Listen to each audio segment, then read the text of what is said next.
Assalamualaikum warahmatullahi wabarakatuh. Selamat pagi anak-anak. Salam sehat dan tetap semangat. Bertemu kembali dalam pembelajaran jarak jauh mata pelajaran IPS. Kali ini kita akan mempelajari materi tentang potensi sumber daya alam dan kemaritiman Indonesia. Nah, silakan anak-anak ikuti penjelasan materi berikut ini. Potensi sumber daya alam dan kemaritiman Indonesia.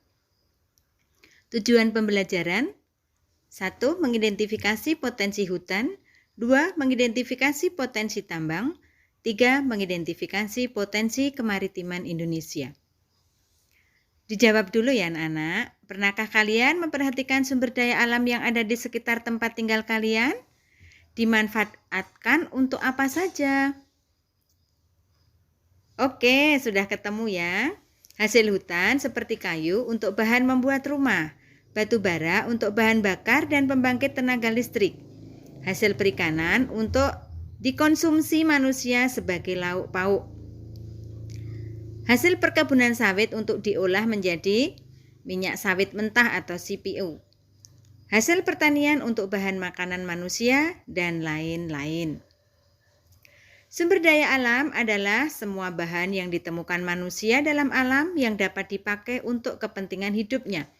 Potensi sumber daya alam Indonesia dibagi menjadi potensi sumber daya hutan dan potensi sumber daya tambang. Potensi hutan di Indonesia. 1. Luas hutan Indonesia. Berdasarkan data Dirjen Planologi Kehutanan dan Tata Lingkungan, hasil pemantauan hutan tahun 2019 menunjukkan bahwa luas lahan hutan adalah 94,1 juta hektar atau 50,1% dari total daratan. 2. Hasil hutan. Menyimpan kekayaan fauna yang beraneka ragam. Menyimpan kekayaan flora terutama berbagai jenis kayu seperti kayu meranti, jati, agatis, ulin, cendana, akasia, dan lain-lain. Nah, apa fungsi hutan anak-anak? 1. Menyimpan air hujan. 2. Tempat hidup flora dan fauna yang menjadi sumber makanan dan obat-obatan. 3. Mencegah erosi. 4. Menghasilkan oksigen dan menyerap karbon dioksida. 5. Sumber kehidupan bagi masyarakat sekitar. Potensi sumber daya tambang Indonesia. Potensi sumber daya tambang di Indonesia sangat melimpah dan beraneka ragam. Minyak bumi dan gas alam Indonesia peringkat 25 sebagai negara dengan potensi minyak terbesar. Potensinya tersebar di daerah Sumatera, Jawa, Kalimantan, Maluku, dan Papua. Batu bara dilihat dari produksinya merupakan yang ke-6 terbesar di dunia. Menduduki peringkat ke-7 sebagai negara memiliki potensi emas terbesar di dunia. Menduduki peringkat ke-5 untuk cadangan timah terbesar dunia. Peringkat ke-7 untuk cadangan tembaga dunia. Peringkat ke-8 cadangan nikel dunia. Nah, ini adalah peta persebaran tambang di Indonesia. Anak-anak bisa perhatikan di situ beberapa daerah dan beberapa sumber bahan tambang, ya, bisa dipelajari anak-anak. Potensi kemaritiman di Indonesia. Yang pertama adalah perikanan.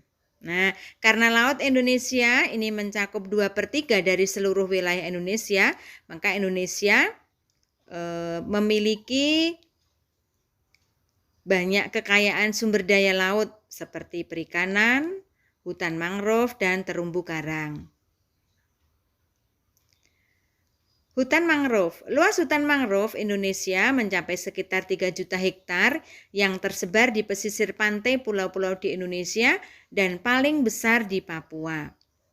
Nah, fungsi hutan mangrove apa? Yang pertama, fungsi ekologis. Ya, fungsi ekologis hutan mangrove sebagai habitat atau tempat hidup binatang laut untuk berlindung, mencari makan, dan berkembang biak. Sedangkan fungsi ekonomis hutan mangrove berupa nilai ekonomis dari kayu, pepohonan sebagai kayu bakar, pembuat arang, dan bahan pembuatan kertas.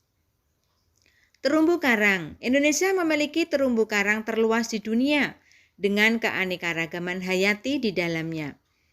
Terumbu karang dapat tumbuh dengan baik pada suhu 21 sampai 29 derajat Celcius. Kedalaman air tidak lebih dari 18 meter. Kondisi air jernih. Salinitas atau kandungan garam air laut yang tinggi. Demikian anak-anak penjelasan materi tentang potensi sumber daya alam dan kemaritiman Indonesia. Materi ini juga bisa kalian baca di lembar kerja peserta didik halaman 13 sampai 19. Setelah anak-anak mempelajari materi, silakan anak-anak kerjakan soal-soal yang ada di lembar kerja peserta didik halaman 19. Jika ada pertanyaan, silakan anak-anak bisa bertanya melalui WA Group Mapel IPS kelas 7. Demikian, terima kasih. Assalamualaikum warahmatullahi wabarakatuh. Salam tangguh.